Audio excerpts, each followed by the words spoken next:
Hey there, gamer guys and girls. This is Elias with the review crew, and today we're taking a look at Darksiders 2 Definitive Edition on Nintendo Switch.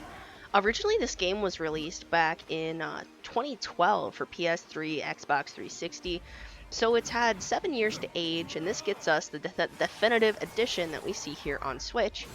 Darksiders follows a pretty unique mixture of lore, from the biblical Nephilim to more Nordic-inspired makers. The game does a pretty good job of drawing inspiration from a lot of sources, and it stitches it together in what I think is a pretty rich and lush world. The game totes an action RPG combat system where you can string along combinations of attacks to stagger enemies and reduce damage taken. It racks up damage on your enemies and helps you cleave down monsters pretty quickly. If you're a fan of games like God of War, or even like me, I liked Kingdom Hearts a lot, you'll be right at home here, as the combat is super easy to get into, but it's customizable based on the speed of weapons you equip and the skills that you choose to use. You'll be able to find items like maces, axes, all sorts of different weapon and armor upgrades. They're pretty plentiful.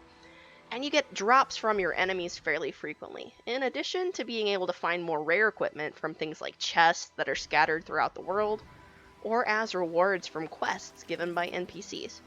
This allows you to steadily get stronger in addition to the level up system, and you're able to unlock perks for your character, death, as you open up your menus and allocate points on a skill tree. And this is pretty standard fare for people who've played RPGs or other games like that, and it allows you to further tailor your gameplay to a style that you personally enjoy. The combat is fluid, the world is pretty vast, but I did notice quite a bit of issues with loading environments.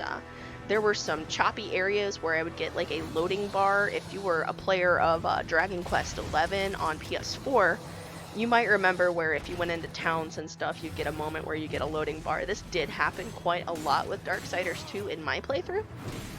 And it does kind of not really upscale super well in docked mode. Like, you'd think that the differences between handheld and docked mode would be really noticeable, but it does seem that the limitations of the Switch hardware become a lot more obvious with this. THQ Nordic has done a pretty good job on this port, so if low-resolution environments aren't really a total deal-breaker, I would definitely pick this game up. You can get it on the Switch eShop today for about $29.99, and there is a spin-off title in the works from the developer. You can get Darksiders Genesis. It will be available at launch on Switch and other platforms, including Xbox, PS4, and PC, and that's slated for a winter release. So there's not really a release date just yet, but we are getting there.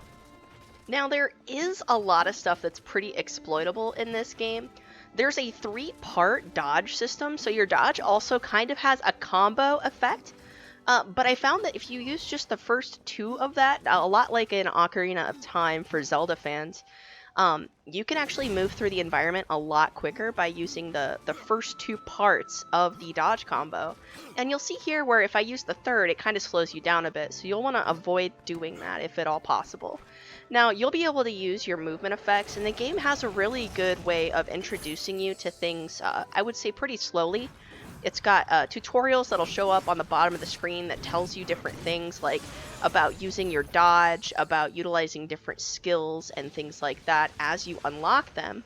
Leveling up is pretty simple. You do have a bar at the top left of the screen that shows how many experience points you have left, and that allows you to kind of tailor whether or not you really do want to go out and grind. I found that the combat is fun enough that honestly I didn't mind going through and hunting down enemies, just because really it was just that much fun to kill them. Now, there are chests and all sorts of things that are scattered throughout the world. Some of them are a little bit harder to get to, but this one over here you can see is pretty obvious. You could just go and pick that up at any time. But there are more things that are gonna take a little bit more, I would say, finesse to get to. And, honestly, that's okay.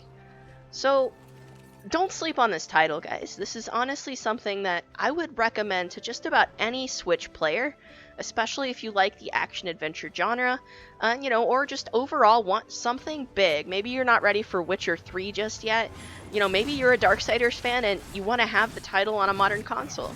You could sit on the couch, watch a movie, and pop this in and have a good time.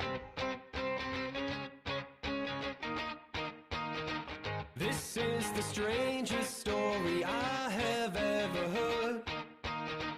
Take a seat, grab a drink, and listen to my words.